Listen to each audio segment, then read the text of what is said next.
California is voting for the recall. There has been a lot of effort deployed. We're going to talk later in the program because I think what we can see in California is the Democrats trying out some strategies for the midterm elections. And from what I saw, at least some of the strategies, or I should say tactics deployed, I think are the right ones.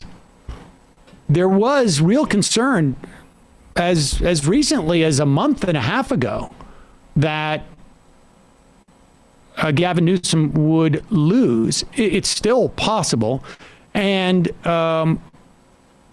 I guess it was about a week ago, I spoke with Erwin Chemerinsky, who made the argument, among other things that we were talking about, that the recall is in and of itself unconstitutional, sort of as a function of the result, because there are two questions on the ballot. The first is, do you want to recall Gavin Newsom? And Gavin Newsom essentially can lose the governorship with less than 50% of the vote. So 49%, he could get 49% of the vote, still would lose the governorship. That's why if you are voting in California, that is the number one thing you need to do is vote no on that first question. Because the second ballot, which he is not allowed to appear on, it's nuts.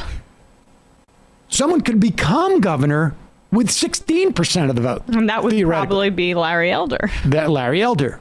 But you understand the problem there, right? In terms of a question of the value of a vote for Gavin Newsom does not carry the weight of a vote for, let's say, Larry Elder or any of the other people who are running. Your vote in the second ballot is much more weighted much more heavily than your vote in the first question. And there are constitutional issues with that. I think part of the reason why this didn't come up in the last recall was that Gray Davis, I think, actually got less than the amount of the tally of Schwarzenegger who won. Mm. So you couldn't make that argument anymore because they didn't get enough votes to even win in the second ballot. But nevertheless, the polls have changed in California, and Larry Elder can read the polls. He also knows that what he really wants to get out of this is a larger platform for his talk radio show. I have had personal experience with Larry Elder back in 2004 at the Republican National Convention. And I'm paraphrasing, but when he wanted to talk to Janine Garofalo and I, who were doing our radio show off air, he's like, come on, guys, we leave that stuff on the field. And we just looked at him and go, like, do you have any idea what your on the field antics lead to for this country? No, it's performance art. Honestly, that was certainly the impression that I was left with. And here is Larry Elder, though, preparing for his possible loss. He is on the Stinchfield, which is a program on.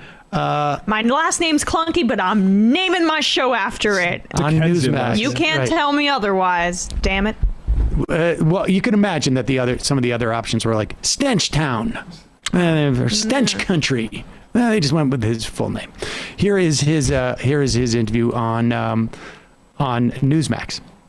For escaping poverty is being thwarted by the very party that you pull the lever for every 2, 4, 6 years. I'm going to break that tie, that stranglehold that Democrats have over black and brown voters, and they are scared to death. Yeah, they won't know what hit them, Larry. Here's my big concern. I call it the mail-in ballot scheme. CNN said that I was setting up the big lie in California, like a do-over from Trump 2020. Yep. I don't think it's a big lie. I think there is a mail-in ballot scheme concocted by the Democrats. We saw in one school district where they went to vote, all the Republican voters said that they had already voted, and they said, what the heck's going on? The local news reported on this. Larry, what do you do to overcome this mail-in ballot scheme, as I call it? Well, I heard about all of that, and I've been asked over and over today by the media, will you accept the results of the election? And I've always said, will Gavin Newsom accept the results when he loses? Because I'm telling you, about 2 million people signed the petition to have him recalled. About a third of them were the very independents and Democrats who voted for him just 2 years earlier. 65% of Hispanic voters voted for him 2 years earlier. Now the majority of them want him out. The majority of independent voters want him out. So I don't think it's going to be close. I think they're going to recall this man, and there'll be no doubt that the next governor of California will be yours truly, Larry Elder. Well, Larry Elder, thank you so much for coming on the program tonight. I know you're super busy. I know you've been working hard. I've never seen a guy work so hard. You lost your voice through the whole process, but God bless you. I told you yesterday at the event we were at that you're being bold and you're humble about it, but thank you. I still say thank you for being bold. Well, I lost my voice and I'm gaining weight. That's what a campaign will do to you. That's a fact. All right, buddy. Good luck. All right, we're again. and I'm calling to you from sort of, that's some shaky cam there. From Mission to Mars and Disney. Yeah, Exactly. is he in the Star Wars ejector hatch? Is he on his way to blow up the Death Star? I like the fact that Stinchfield also notes that, like, oh, incidentally, just in case our audience didn't know, I've been campaigning with you. Yeah. Just like, Be bold. Right. Like I told you. Fair and buddy. balanced. We don't even bother with that. He won't answer that question, of course. And if a recall you could determine simply by the number of signatures there, then you wouldn't actually need the election.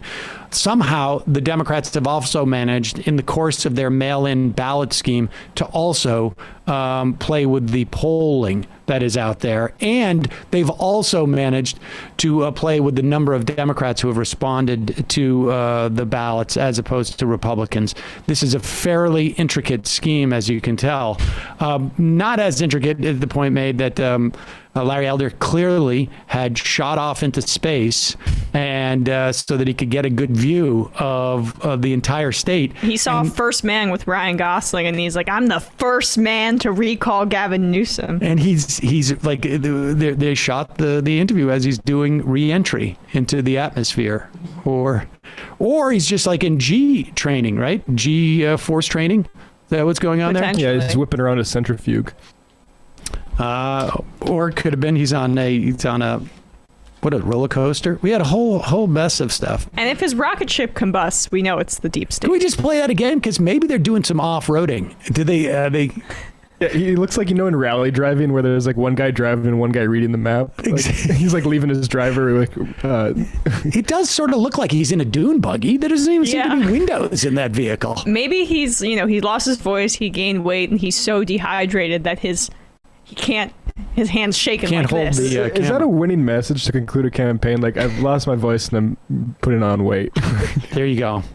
All right, well, we're going to take a quick break. When we come back, we'll be speaking with Adam Tooze, professor of history at Columbia University, author of the Chart Book newsletter on Substack, about his new book, Shutdown: How COVID Shook the World's Economy. Folks, there's more of what you've just saw where that came from.